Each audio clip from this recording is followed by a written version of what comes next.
لوہار کا بیٹا۔ ایک لوہار کا ایک ہی بیٹا تھا۔ وہ بہت ہی سست اور کاہل تھا۔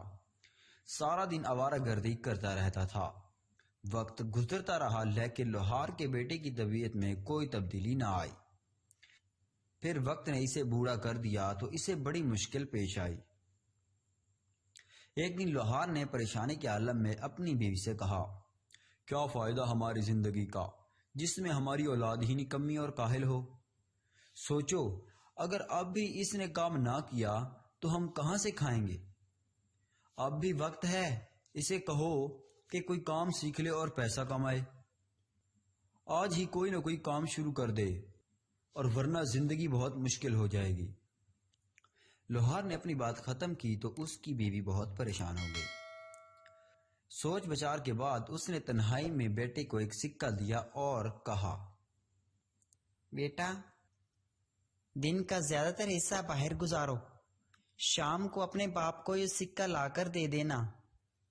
شام کو جب وہ سکہ لے کر گھر آیا تو اس نے اپنے باپ کو سکہ دے دیا۔ ابو، یہ میں نے اپنی محنت سے کمایا ہے۔ اس کے باپ نے سکہ لے کر چولہے میں پھینک دیا۔ یہ سکہ تم نے اپنی محنت سے نہیں کمایا۔ بیٹا یہ سن کر خاموش ہو گیا اور سمجھا شاید باپ کو حقیقت کا علم ہو گیا ہے۔ دوسرے دن ماں نے پھر بیٹے کو سکہ دیا، سارا دن باہر گزار کر شام کو گھر آ جانا۔ شام کو تمہارے چہرے پر تھکاوٹ کے آثار دیکھ کر تمہارے باپ کو یقین آ جائے گا کہ یہ سکہ تم نے کمایا ہے۔ بیٹے نے شام کو پھر ویسا ہی کیا۔ لوہار نے چند لمحے سکہ ہاتھ میں رکھا اور گھمایا اور اسے پھر چولہے میں پھینک دیا اور غصے سے بولا، تم نے پھر مجھے دھوکہ دیا۔ ماں نے محسوس کر لیا کہ بیٹے کو واقعی کچھ نہ کچھ کرنا ہی پڑے گا، کیونکہ جب باپ نے سکہ آگ میں پھینکا تو بیٹے کے چہرے پر پریشانی کے کوئی آثار نہیں تھے۔ ماں نے بیٹے کو سمجھایا، اب تم جان چکے ہو کہ تم اپنے باپ کو بیوقوف نہیں بنا سکتے۔ اسے مزید کوئی تکلیف نہ دو، کام ڈھونڈو، اس بات کی فکر نہ کرو کتنے پیسے کما کر لاؤ گے۔ باپ کو دو اور اسے بتاؤ کہ تم اپنے پاؤں پر کھڑے ہو گئے ہو۔ بیٹا خاموشی سے چلا گیا اور ہفتہ بھر مختلف جگہوں پر کام کیا۔ جب اپنی محنت کے کچھ پیسے اکٹھے کر لیے تو اس نے اپنے باپ کو لا کر دیے۔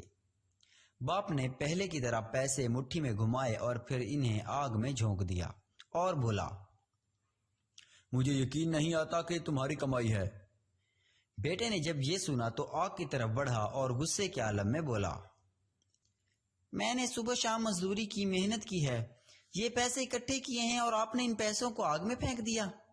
باپ نے مسکرا کر بیٹے کی طرف دیکھا اور کہنے لگا، اب مجھے یقین آ گیا ہے کہ تم نے اپنی کمائی کی ہے اور اس کی خاطر آگ میں ہاتھ ڈالنے سے گریز نہیں کیا۔ بیٹا، اب مجھے آپ پر بہت فخر ہے۔